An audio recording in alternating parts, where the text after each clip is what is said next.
Hello and welcome to my training. Chuck Holmes, network marketing professional here. What I'd like to do today is share some compliance tips for MLM reps. I'm going to speak from personal experience over 20 years of doing this industry. As a quick disclaimer, though, I'm not a lawyer. This training is for educational purposes only. I really encourage you to read your company's terms and conditions and educate yourself. There are hundreds, maybe thousands of companies in our industry. Each company has their own policies and procedures or terms and conditions, whatever you want to call it.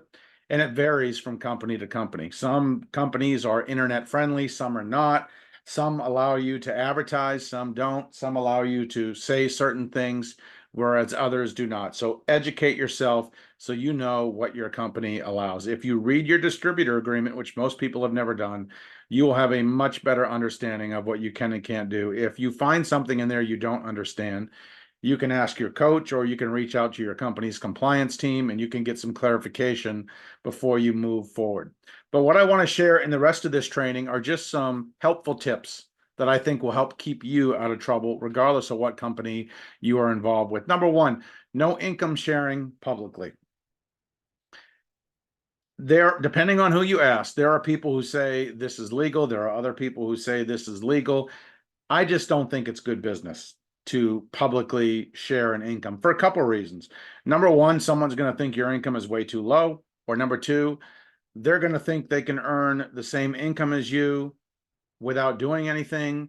Or a lot of times people post their commissions, but it's not really what they earn. That's their gross revenue, not their net profit. So it's quite deceiving if you say you made 50,000 in your business, but your net profit is only 10 or 15,000. So the best way to do this is just not share income publicly. I'm not a fan of doing that. I don't know any other business that shares their income publicly. The way I see it, your income is between you and your spouse, your company, and the IRS. No one else really needs to know. The next one, don't use the words diagnose, treat, cure, or prevent when mentioning a product. A lot of companies in our industry, they have great products. They've done some amazing things, but there are some testimonials out there that get companies in trouble. And when you start using the words diagnose, treat, cure, or prevent, when you're talking about a specific product, you're going to get yourself and your company in big trouble with the FTC, maybe with the FDA. So just don't do it.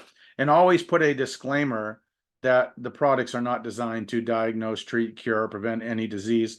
Whenever you give a testimonial, whenever you share a testimonial, make sure that disclosure, that disclaimer is on that. Next, always state that you are an independent affiliate. You don't want to confuse people to where they think you're a company spokesperson or you're a corporate officer or you're a company employee. Make sure they know you're an independent affiliate. Please, please, please do that. Next, don't ever promote your business as an investment. So investments here in the United States are regulated by the SEC, the Securities Exchange Commission.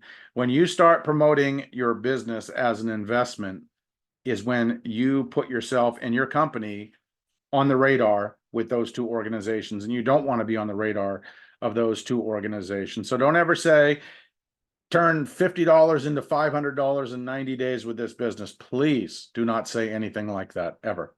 Next, don't say you'll make X amount of money in Y amount of time.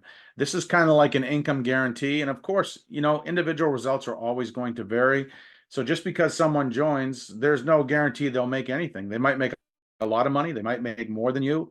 They might make less than you, but don't advertise and say, get to 10,000 a month in the next 90 days. Because we all know that's pretty much impossible for 99.999% of the people. It's very misleading. Next, don't advertise your business as a job. I see a lot of reps do this. I think it's personally unethical because it's not a job. This is an income opportunity. It's a side hustle. We are independent contractors. We're not employees. And when you advertise it as a job, you're making people think that they're going to be an employee and they're going to get X amount per hour, or they're going to be on salary with benefits. And we all know as independent affiliates, we don't have that. We're independent contractors, not employees. Next, don't mention your company's name in advertising. What I actually recommend, don't ever say the name of your company publicly ever anywhere. Keep it generic because curiosity is what sells. But here's where you get in trouble. If you start running ads and you're putting the name of your company in the ad, number one, people aren't going to join you anyway. They're just going to go to Google, look up the company and join someone else. But number two, anything that you say is going to could be construed as if the company is saying it.